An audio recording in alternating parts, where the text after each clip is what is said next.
Hello everyone, आज हम कक्षा 8 विषय हिंदी और उसमें पाठ 5वां सवाल बालमन के जवाब डॉक्टर कलाम के।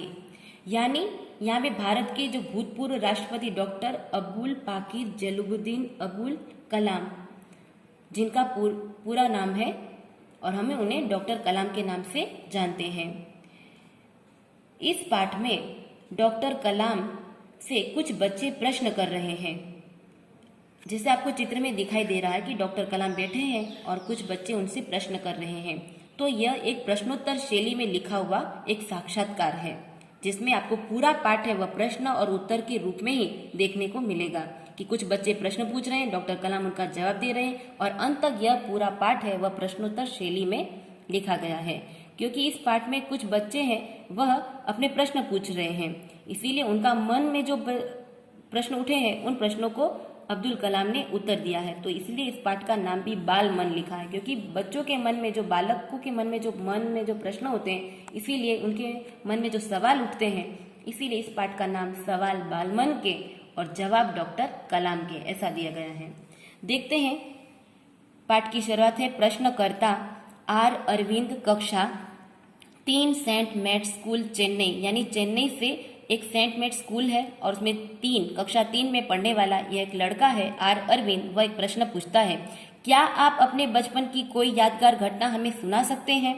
तो डॉक्टर कलाम उसका उत्तर देते हैं, कक्षा 5वीं के मेरे शिक्षक श्री शिव सुब्रमण्यम अय्यर की एक बात मुझे याद है कि एक दिन कक्षा में वे हमें यह बता रहे थे कि कोई पक्षी कैसे उड़ता है। यानी डॉक्टर कलाम कहते हैं कि जब मैं छोटा था और कक्षा 5वीं में मैं जब पढ़ता था, तब मुझे एक बात याद है कि एक दिन मेरे शिक्षक हमें बता रहे थे कि कोई भी पक्षी कैसे उड़ता है। उन्होंने हमें रामेश्वरम के समुद्र तट पर ले जाकर इसका जीवन उदाहरण दिया। यानी शिक्षक क्या करते हैं कि हम सभी बच्चों को समुद्र के तट पर ले जाते हैं और उसका जीवित उदाहरण बताते हैं, जीता जागता उदाहरण बताते हैं कि दिखाते हैं कि यह पक्षी कैसे उड़ रहा है, जो मेरे मन मस्तिष्क में हमेशा के लिए बैठ गई। यानी मेरे दिमाग में हमेशा के लिए यह बात बैठ गई कि पक्षी कैसे उड़ते हैं। इसी से मुझे आगे विज्ञान पढ़ने की प्रेरणा मिली और इसी से मुझे यह प्रोत्साहन मिला कि मैं विज्ञान में आगे बढ़ूं और विज्ञान पढ़ने की मुझे प्रेरणा मिली और इसी तरह वह आज एक वैज्ञानिक के रूप में भी जाने जाते हैं। इसके बाद है प्रश्नकर्ता सरयू मकर, कक्षा 5 का विद्यार्थी जिसका नाम है सरयू मकर और वह यह वाल्मीकि नगर हिंदी प्राथमिक शाला नागपुर से यह लड़का है और वह प्रश्न पूछता है कि बचपन में हमें किस भाषा को प्रमुखता देनी चाहिए। डॉक्टर कलाम उसका उत्तर देते हैं कि मैंने स्वयं माध्यमिक शिक्षा तक की पढ़ाई अपनी मातृभाषा के माध्यम से पूरी की है।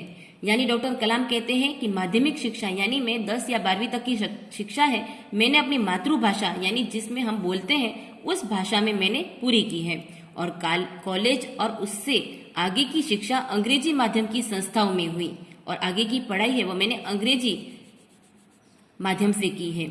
मेरा मानना है कि हम कॉलेज में भी माध्यम के रूप में मातृभाषा का चुनाव कर सकते हैं, क्योंकि युवा अपनी मातृभाषा में ही सोचता है, उसी में अपनी बात सहजता से कहने में सक्षम होता है। यानी हम जिस भाषा को बोलते हैं उस भाषा में हम पढ़ाई करें तो हम उसे स्वाभाविक रूप से सही ढंग से समझ सकते हैं। पर मैंने 10 या 12वीं तक की पढ़ाई है वह अपनी मातृभाषा में की और कॉलेज की पढ़ाई अंग्रेजी भाषा में की, ऐसा डॉक्टर कलाम उस बच्चे से बातचीत करते हुए कहते हैं। पर इसमें कोई भी दो राय नहीं है कि वैश्विक स्तर पर संपर्क के लिए हमें अंग्रेजी जैसी एक संपर्क भाषा की नितांत आवश्यकता है। कहते हैं कि विश्व संबंधी कोई भी बातचीत करनी हो, एक देश में से दूसरे देश में या दूसरे देश से बातचीत करनी हो, अमेरिका है, कोई भी देश में से बातचीत करनी हो तो हमें इंग्लिश का ज्ञान होना बहुत जरूरी है, ऐसा भी डॉक्टर कलाम कहते हैं। क्योंकि उनसे हमें संपर्क यानी मेलजोल बढ़ाना हो तो वह हमारी जो भाषा है वह नहीं जानते मातृभाषा, तो हमें इंग्लिश का सहारा लेना ही पड़ता है। इसीलिए हमारी मातृभाषा के साथ साथ हमें इंग्लिश यानी अंग्रेजी भाषा को भी प्रमुखता देनी चाहिए। इसके बाद है प्रश्नकर्ता अर्श पटेल कक्षा 5 चंदूलाल विद्या मंदिर मुंबई। यानी कक्षा 5 का विद्यार्थी अर्श पटेल जो मुंबई से आया था, वह एक पूछता है प्रश्न, यदि हम आपकी तरह बनना चाहे तो हमें क्या करना चाहिए। तो डॉक्टर कलाम उसका उत्तर देते हैं कि जब आप युवा अवस्था में कदम रखें, जब आप युवा अवस्था यानी जब आप जवान हो जाए, तभी आपको जीवन में लक्ष्य निर्धारित कर लेना चाहिए। यानी आपका एक ध्येय होना चाहिए। हमेशा कुछ बड़ा सोचो, जैसे कि यह अनुभूति हो कि आप आखिर बनना क्या चाहते हैं, तभी से उस दिशा में प्रयास और श्रम प्रारंभ कर दो। यानी कहने का अर्थ यह है कि जी तोड़ मेहनत करो। जो जो आप आगे ही और बढ़ोगे, आपका सामना बाधाओं तथा कठिनाइयों से होगा। आपको अपने अंदर दृढ़ साहस पैदा करना होगा। यानी डॉक्टर कलाम कहते हैं कि जब आप उस बच्चे से यह कहते हैं कि आप जब जवान हो जाओ, तब आपको एक ध्येय निश्चित कर लेना है कि मुझे किस क्षेत्र में आगे बढ़ना है और मुझे जी तोड़ मेहनत करना है। समस्याओं को पराजित करने में महारत हासिल करनी होगी। यानी उन उलझनों को दूर करने के लिए हमें महारत हासिल करनी होगी, तभी जीवन में सफल हो पाओगे। पहले यह जरूरी है कि आप निरंतर ज्ञान अर्जित करो, पर इससे पहले आपको यह है कि आप लगातार पहले ज्ञान प्राप्त करें। इसके बाद निश्चित करें कि आपको आगे बढ़कर किस क्षेत्र में आगे बढ़ना है। इसके बाद प्रश्नकर्ता कौन है? कक्षा 7 का एक लड़का है जिसका नाम है चिराग जैन और वह मुंबई से आया है, बॉम्बे कैम्ब्रिज अंधेरी वहां से आया है। और वह प्रश्न पूछता है, वह कौन सी बड़ी चुनौती है कि जिसका सामना हमें आज करना पड़ रहा है। तो डॉक्टर कलाम कहते हैं कि भारत को सन 2020 तक एक विकसित राष्ट्र के रूप में परिवर्तित करना और देश के 1 अरब से अधिक नागरिकों के चेहरों पर मुस्कान देखना, यही राष्ट्र के समक्ष यानी राष्ट्र के सामने एक सबसे बड़ी चुनौती है। प्रश्नकर्ता हर्ष चांडव कक्षा 7 डॉक्टर एस राधाकृष्णन विद्यालय मलाड मुंबई। तो मुंबई से कक्षा 7 का एक विद्यार्थी प्रश्न पूछता है कि आपकी दृष्टि में साहस की परिभाषा क्या है। साहस यानी हिम्मत। हिम्मत किसे कहते हैं? तो डॉक्टर कलाम कहते हैं अपनी जान की परवाह किए बिना दूसरों को संकट या आपदा यानी मुश्किल से बचाना ही साहस है। इसके बाद प्रश्नकर्ता कौन है? कक्षा 8 का तरुण पटेल जो स्वामीनारायण इंडिपेंडेंट स्कूल से लंदन से आया है। तो वह उसका पूछता है प्रश्न, हम प्रवासी भारतीय मातृभूमि के प्रति गर्व की भावना कैसे विकसित करें। तो डॉक्टर कलाम उसका उत्तर देते हैं कि भारतीय मूल का कोई भी व्यक्ति एक बृहद भारतीय परिवार का ही अंग है। यानी विशाल भारतीय परिवार का अंग है। बृहद का अर्थ होता है कि विशाल। उसे हमारे देश की सांस्कृतिक विरासत यानी धरोहर पर गर्व है। सौभाग्य से आप लोग ऐसी स्थिति में हैं कि अपनी मातृभूमि से अच्छी तरह से जुड़े हुए हैं और यही आपके लिए गौरव की बात है। इसके बाद प्रश्न करने वाला है कक्षा 10 का सत्यम नाम का लड़का जो जिला स्कूल मुंगेर से आया है और वह प्रश्न पूछता है कि जो भी बच्चे आपसे मिलते हैं वे कहते हैं कि वे एक प्रसिद्ध वैज्ञानिक, इंजीनियर, डॉक्टर आदि बनना चाहते हैं, पर किसान, मजदूर और कलाकार भी किसी राष्ट्र के लिए उतने ही महत्वपूर्ण हैं। हम ऐसे ही परिवारों से आते हैं, हमारे लिए आपका क्या संदेश है। यह एक लड़का पूछता है कि जो बच्चे से कहे तो वह यही कहता है कि मुझे इंजीनियर बनना है, डॉक्टर बनना है, वैज्ञानिक बनना है, परंतु किसान, मजदूर और कलाकार भी तो हमारे राष्ट्र के एक अभिन्न अंग हैं, उनका भी योगदान हमारे देश में बहुत है। तो ऐसे जो परिवार से आए हुए बच्चों के लिए आप क्या संदेश देंगे। तो डॉक्टर कलाम कहते हैं कि किसान, मजदूर, कलाकार और दस्तकार यानी शिल्पकार ये सभी हमारे राष्ट्र के अभिन्न अंग हैं। राष्ट्र निर्माण में हमें उन सभी को सेवाओं की समान रूप से दरकार है। यानी हमें हमारे समाज को, हमारे देश को उनकी दरकार है, यानी समान रूप से उनकी उपयोगिता है। आज सभी को चाहिए कि अपने अपने क्षेत्र में खुद उन्नति करें। इसके बाद प्रश्न करता है इस्लामिया इंटर कॉलेज इटावा से कक्षा 11वीं का लड़का है रोहित चतुर्वेदी और वह प्रश्न पूछता है आप कहते हैं कि भारत 2020 तक विकसित राष्ट्र बन जाएगा, पर निरंतर बढ़ती जनसंख्या और बेरोजगारी इसे संभव होने देगी। यह लड़का का प्रश्न यह है कि एक तरफ लोग बेरोजगार हैं और जनसंख्या भी बढ़ रही है, तो ऐसे समय में क्या 2020 तक हमारा जो भारत है वह विकसित राष्ट्र बन पाएगा। तो डॉक्टर कलाम उसका उत्तर देते हैं कि विकास स्वयं जनसंख्या वृद्धि को रोकने की अचूक औषधि है। इससे जन शिक्षा औषधि यानी दवा है। इसमें जन शिक्षा विशेषकर यानी हमें राष्ट्र को विकसित करना है तो हमें स्त्री शिक्षा की बात भी सम्मिलित है, यानी स्त्रियों को शिक्षा देना। इससे छोटा परिवार सुखी परिवार की मान्यता को बल मिलता है, यानी जिस देश में स्त्रियों को शिक्षा मिलेगा तो उसमें अपने आप ही छोटा परिवार सुखी परिवार को बल मिलेगा। भारत 2020 का मिशन यहाँ के युवाओं को रोजगार के पर्याप्त अवसर सुलभ कराएगा, यानी जो बेरोजगार हैं उन लोगों को रोजगारी मिलेगी।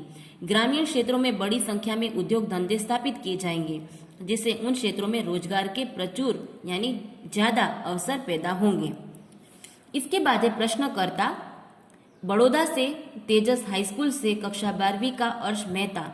वह प्रश्न पूछता है, आपको ऐसा क्यों लगता है कि 2020 तक भारत विकसित राष्ट्र बन जाएगा? तो डॉक्टर कलाम उसका उत्तर देते हैं कि भारत की जनसंख्या 1 अरब से अधिक है। इसमें 54 करोड़ लोग 25 वर्ष से कम आयु के हैं। ये हमारी राष्ट्रीय शक्ति है क्योंकि हमारे युवा ज्यादा है। भारत को 2020 तक विकसित राष्ट्र में परिवर्तित करने के लिए हमारे पास प्रचुर प्राकृतिक संसाधनों के साथ ही सुनियोजित खाका भी उपलब्ध है। खाका यानी खाका का अर्थ होता है कि ढांचा तैयार किया गया है। 54 करोड़ युवाओं के विचारों की एकता निश्चय ही इसे विकसित राष्ट्र में परिवर्तित करने में सफल होगी। यानी हमें जो एक ढांचा तैयार किया गया है उस ढांचे से जो भारतीय जो युवक है वह कार्य करे तो अवश्य 2020 तक भारत एक राष्ट्र देश बन जाएगा। इसके बाद है प्रश्न करने वाला बंगलुरु से अमर ज्योति इंग्लिश स्कूल और कक्षा 12वीं का एस कार्तिक नाम का छात्र है। वह पूछता है, कई छात्रों के बड़े बड़े लक्ष्य होते हैं पर आर्थिक तथा अन्य समस्याओं के कारण वे इन्हें प्राप्त नहीं कर पाते। वे अपना लक्ष्य आखिर कैसे प्राप्त करें? यह छात्र ऐसा प्रश्न पूछता है कि कुछ बच्चों की आर्थिक परिस्थिति कम अच्छी नहीं होती है पर तो वह कोई अच्छा स्थान प्राप्त नहीं कर पाते, तो वे अपना लक्ष्य कैसे प्राप्त करें? ऐसे बच्चों के बारे में आपका क्या कहना है? तो डॉक्टर कलाम कहते हैं कि स्कूल में पढ़ाई में अच्छा प्रदर्शन करने पर छात्रवृत्ति प्राप्त होगी, यानी जो बच्चे होशियार हैं ऐसे बच्चों को छात्रवृत्ति यानी कि स्कॉलरशिप दी जाती है स्कूलों से। साथ ही उच्च शिक्षा के लिए बैंकों में ऋण लेने हेतु पात्रता भी बनेगी और कुछ बच्चे जो अच्छे मार्क्स से पास होते हैं उन बच्चों को बैंकों से भी ऋण यानी लोन लेने की भी सुविधा मिलती है। जीवन में ऊंचा लक्ष्य निर्धारित करने पर बाधाएं तो आती ही है, हमें कठोर परिश्रम और उत्कृष्ट कार्यों से इन्हें पराजित करना होगा। विघ्न बाधाओं से व्यक्ति को पराजित नहीं होना चाहिए।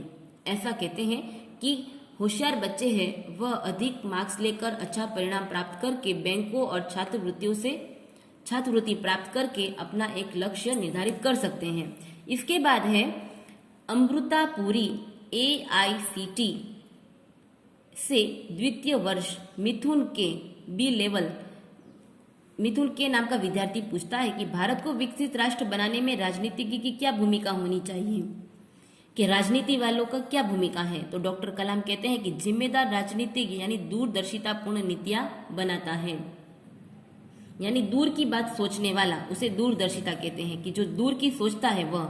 महात्मा गांधी ने निष्ठा के राजनीतिक सिद्धांत को सत्य, अहिंसा तथा निस्वार्थ भावना में डालते हुए ब्रिटिश शासकों के विरुद्ध अपनी लड़ाई छेड़ी थी। वर्तमान राजनीतिज्ञों को अपने कठिन परिश्रम, उत्कृष्टता और पारदर्शी कार्यों से, पारदर्शी यानी जिसके आर पार देखा ना जा सके ऐसे कार्यों से मार्गदर्शन देना होगा। साथ ही गरीबी रेखा से नीचे रह रहे लगभग 26 करोड़ भारतीयों के उत्थान यानी विकास के लिए भी कार्य करना होगा।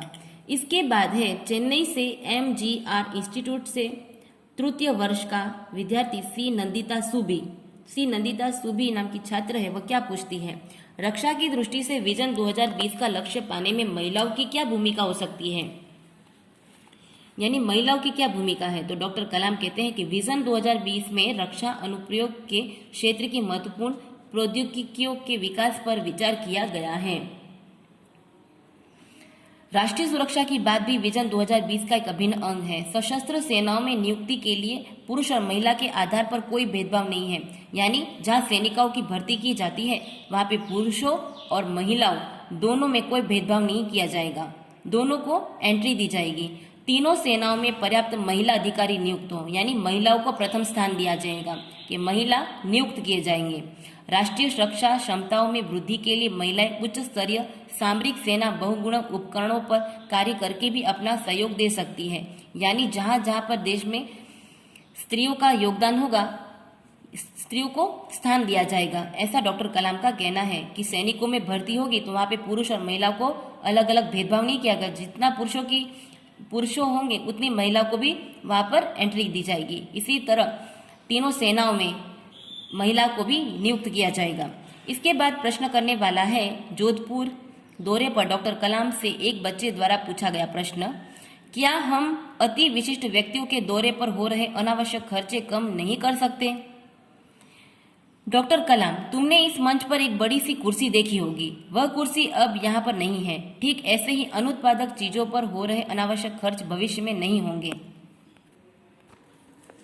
डॉक्टर अब्दुल कलाम यह कहना चाहते हैं कि जिस तरह मेरे लिए एक खाली कुर्सी रखी गई है और कोई अनुत्पादक चीजों का यहाँ पर खर्च नहीं किया गया है, तो भविष्य में ऐसे ही कोई भी व्यक्ति जो बाहर से दौरे पर आएंगे यहाँ पर, तो उनके लिए कोई अनावश्यक खर्च नहीं किया जाएगा। तो यहाँ पर आपका पाठ 5वां सवाल बालमन के और जवाब डॉक्टर कलाम के, यह पाठ यहाँ पर पूरा होता है।